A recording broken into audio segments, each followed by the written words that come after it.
जय महाकाल। महाकाल की नगरी उज्जैनी जो युगों युगों से श्रद्धालुओं की आस्था का केंद्र रही।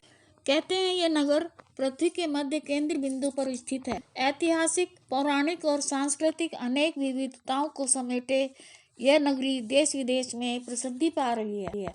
यहाँ महाकालेश्वर मंदिर और पवित्र क्षिप्रा नदी तथा कुंभ मेला स्थान, इन तीनों के साथ इसकी महिमा और बढ़ गई है। बहुत सी सुंदर अनेक विशेषताओं वाली इस नगरी को बार बार देखने की मेरी लालसा और अधिक बढ़ गई। जब उज्जैन के बारे में सोचती हूँ तो मन धार्मिक आस्था से भर जाता है।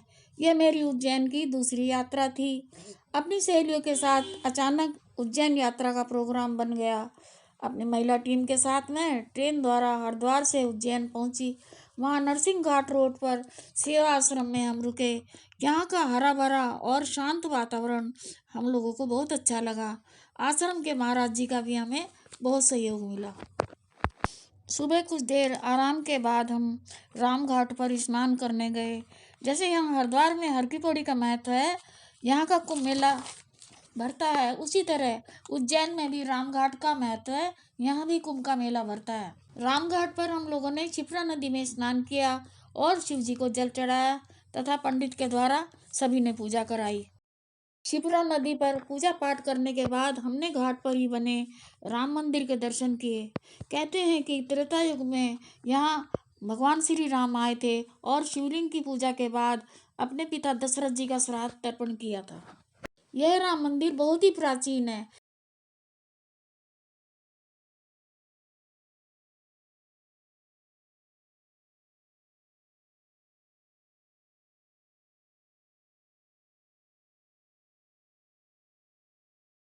इसके बाद हमने 84 महादेव के दर्शन किए।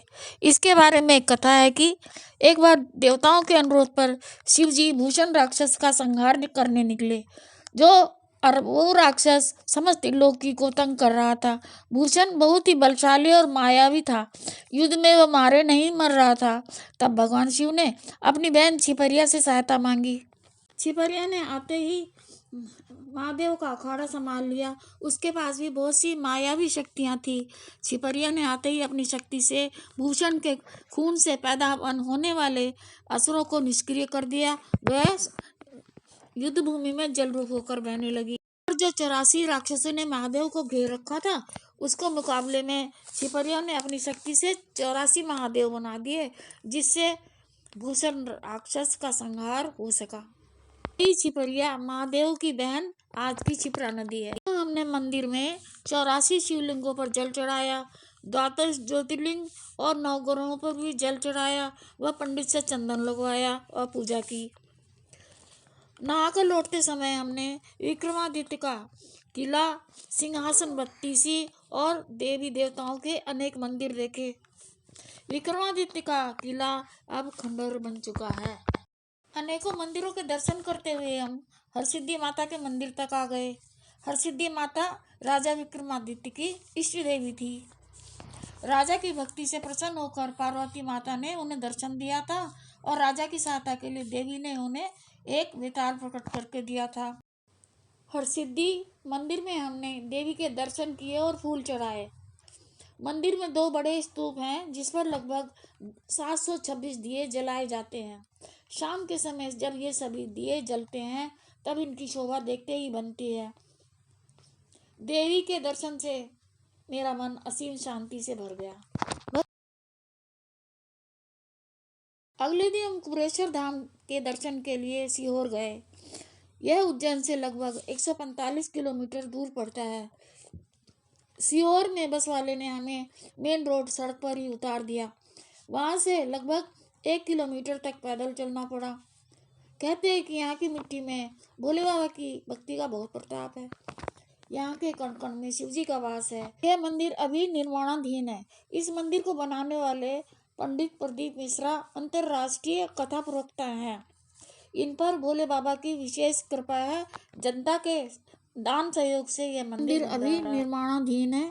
इस मंदिर को बनाने वाले पंडित प्रदीप मिश्रा अंतर्राष्ट्रीय कथा प्रवक्ता हैं।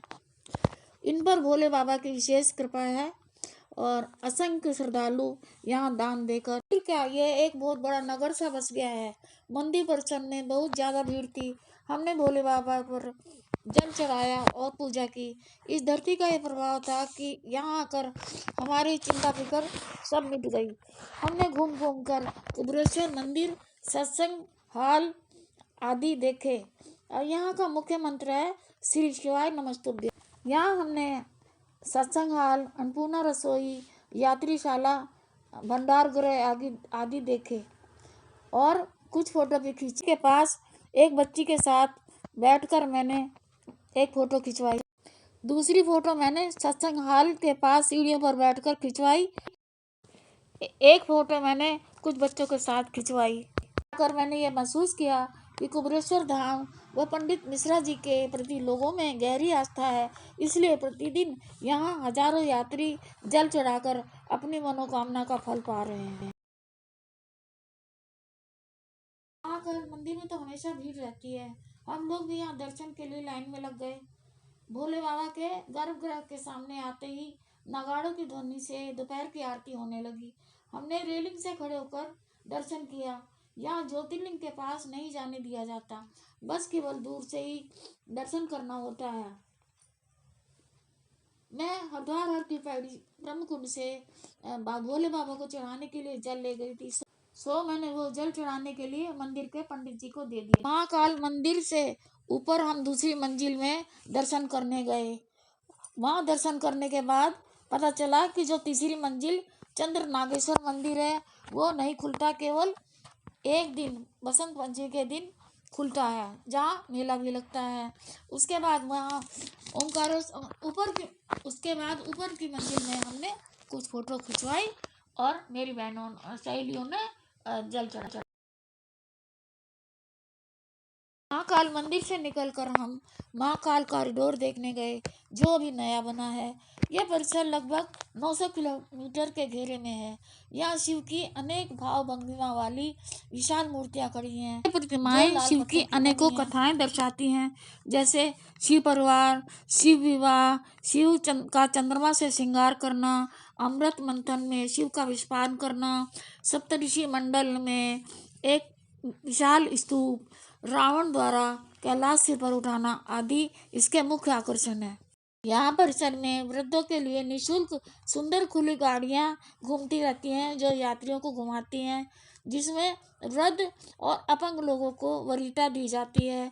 हम भी एक वाहन में बैठकर घूमे और घूमकर वापस लौटे। इनके अतिरिक्त और भी प्रतिमाएं थी, जिनमें कमल कुंड, नवग्रह मंडल, रुद्र सागर, पक्षी बसेरा, त्रिपुरासुरवध, नंदी दर्शन आदि आकर्षण के मुख्य केंद्र थे। यह महाकाल कॉरिडोर वास्तव में वास्तुकला का बेजोड़ नमूना है।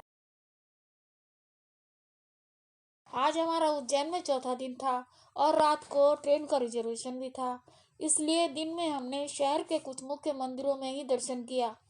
सुबह हम त्रिवेणी संगम नवग्रह मंदिर गए। यह एक बहुत ही प्राचीन मंदिर है। कहते हैं कि यहाँ एक बार राजा विक्रमादित्य से शनिदेव नाराज हो गए थे, इसी कारण राजा को बहुत ही कष्ट संकट झेलना पड़ा था। शनिदेव को मनाने के लिए राजा ने यहाँ शनिदेव का मंदिर बनवाया था और पूजा की थी। मंदिर की मान्यता बहुत अधिक है। मंदिर के पीछे 3 नदियाँ बहती हैं, उनका यही संगम होता है, इसीलिए इसे त्रिवेणी कहते हैं। हम वहाँ त्रिवेणी में नहाए और पूजा अर्चना की और दीपक जलाए। फिर हम शनिदेव मंदिर में दर्शन करने के लिए आए। यहाँ हमने शनिदेव के साथ 9 ग्रहों के भी दर्शन किए। वहाँ हमने दीपक जलाया, तेल चढ़ाया और पीपल की परिक्रमा की और मैंने मंदिर में झाड़ू भी लगाया। वहाँ की पुजारन माता ने हमें रक्षा सूत्र धागे भी दिए। बाहर आकर हमने एक सज्जन भाई की दुकान पर बैठकर चाय पी और वापस लौटे। उज्जैन में आकर मुझे बहुत अच्छा लगा। लौटते समय मन के कोने से आवाज उठी, भक्ति में विश्वास रखें किंतु अंधविश्वास में नहीं। जय महाकाल। अगर ये वीडियो आपको अच्छा लगा तो वीडियो को लाइक करें व चैनल को सब्सक्राइब करना ना भूलिएगा। मिलते हैं दूसरी वीडियो में, तब तक के लिए बाय बाय।